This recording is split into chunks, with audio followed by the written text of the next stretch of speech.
السلام عليكم ورحمة الله. النهاردة هنعمل كبيس الليمون، مجدوس الليمون، فاتح الشهية من الليمون. هعمله من الليمون اللي انا خللته بالملح بس، ومن الليمون الني. هجيب الليمون الني والليمون المستوي. معايا ليمون مستوي حوالي نص كيلو، والليمون الني كيلو، ومعايا ربع كيلو جزر، معايا زيت زيتون، ممكن زيت عباد، معايا ربع كوباية خل، معايا معلقتين توم مهروسين، ومعايا معلقتين فلفل احمر اللي هو الهريسة، ومعايا 2 معلقة ملح كبيرة، 1 معلقة سكر كبيرة، و2 معلقة عصفر، ومعايا 2 معلقة حبة البركة. هما دول اللي انا هخلل بيهم الليمون. همسك الليمون الني، هقطع راسه من فوق ومن تحت، وابتدي افتح الليمونة واطلع منه البذر علشان ما يمررش معايا. بطلع كل البذر اللي في الليمونة، بسيبها نصين او 4/4 زي ما تحبي. اهم حاجة لما تيجي تضربيه في الكاتش او الخلاط ما تضربوهوش قوي، عايزاه القشور بتاعته تبقى تخينة شوية. خلصت كل الكمية بتاعتي اللي هو الكيلو وطلعت منه البذر. هبتدي اعمل الخلطة بتاعتي. هنزل بالجزر، وبعد كده هنزل عليه بالملح والسكر وحبة البركة والعصفر، وهنزل كمان عليهم بمعلقتين الفلفل الأحمر، وبعد كده معلقتين التوم، ما تكتريش التوم، وربع كوباية الخل، وهقلبه كويس جدا. وهي دي الخلطة اللي أنا هعملها في الليمون الني والليمون المستوي. طبعا مخلل الليمون اللي أنا مخللاه بالملح بس استوى معايا وقعد أسبوع، وطبعا ما فيهوش أي مرارة وطعمه جميل جدا. لكن انا شلت البذر من الليمون اللي مش مستوي اللي هو العادي علشان ما يمررش مني. هبتدي بيه هو الاول. هنزل بالكمية بتاعتي كلها في الكاتش او الخلاط او الكبة اللي عندك اشتغلي بيه. بس ما تيجي تضربي اضربي ضرب متقطع. ليه؟ علشان الليمون ما ينزلش العصارة بتاعته. انا مش بعمل عصير ليمون، انا بعمل ليمون مخلل، فعايزة القشرة تكون تخينة معايا، يعني ما تتهريش خالص ويبقى معايا مية ليمون. لا، انا عايزه القشره باينه معايا مش مهريه خالص. فعشان كده بقولك اضربي ضرب متقطع.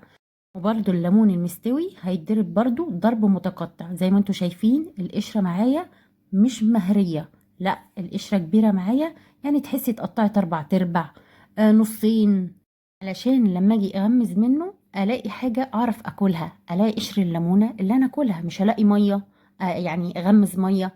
ودلوقتي نزلت كمان غسلت الخلاط او الكاتش، وهبتدي انزل بالليمون المستوي برضو هضربه. بص بوريكم ان هو مستوي، قعد معايا اسبوع، وطبعا كان منقوع واستوى على راحته، وبالملح بس انا كنت مسوياه وطعمه تحفة.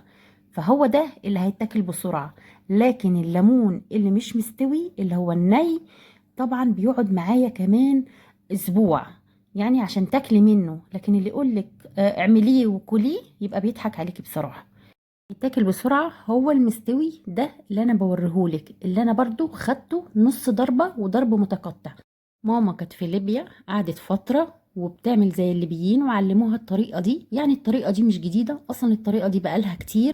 دلوقتي الخلطة انا قسمتها لاتنين. هعمل الجزء الاولاني اللي هو الليمون الني اللي هيقعد معايا اسبوع في البطرمان علشان يستوي، وهبتدي اقلبه كويس. وبعد كده هبتدي اعمل الليمون اللي هو مستوي. زي ما انتوا شايفين برضو القشرة بتاعت الليمون قدامي باينة، زي ما قلتلك علشان تعرفي تغمزي قشر الليمون. ومع المية بتاعته بيكون تحفة قوي. حطيه مع الفول، حطيه مع اي حاجة، بينفع في اي اكلة، بيودي الاكل في حتة تانية بصراحة. آم، يعني استعماله كتير في كل حاجة، جنب اي اكلة تغمزيه وتاكليه.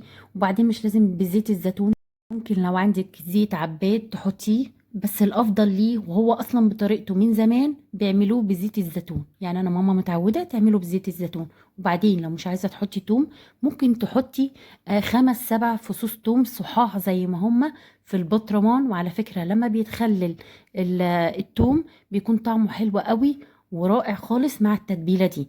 لو مش حابه تحطي توم ممكن ما تحطيش خالص، ده اختياري.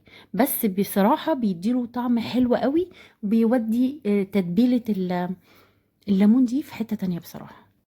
خلاص الليمون الني في البطرمان، وتقريبا كمان هغير البطرمان ده لاني لقيته كبير على الليمون، فهحطه في بطرمان اقل منه شوية او علبة علشان ياخد الكمية بتاعتي. وقلت الني ده هيقعد اسبوع، لكن الليمون المستوي هو ده اللي هتاكليه دلوقتي حالا. وبعدين ده اسمه مكدوس الليمون، كبس الليمون، في ناس كمان بيقولوا عليه او مسمينه عز دايم، اسمع عن كده. دلوقتي خلاص خلصت البطرمانات بتاعتي، وهبتدي احط فوق الوش زيت الزيتون او زيت عباد اللي عندك حطيه، بس اوعي تحطي زيت ذرة طبعا، هو يا عباد يا زيت زيتون. وكمان في ناس بتعمل نفس التتبيلة دي بالظبط كده بالجزر والكرفس والعصفر وحبة البركة، بيعملوه بالزيتون، بيشيلوا البذر من الزيتون وبيعملوه بنفس الطريقة دي. دي بتنفع ودي بتنفع، دي بتتاكل ودي هتتاكل. جربي الطريقة دي. وزي ما قلتلك مش حابة تحطي التوم مهروس، ممكن تحطيه فصوص، حطي يا 5 فصوص يا 7 فصوص. والثوم قلتلك بيديله طعم حلو. انا ما بحطش توم كتير، هما معلقتين يعني، يعتبر كل بطرمان معلقة كبيرة ممسوحة توم، مش بكتره.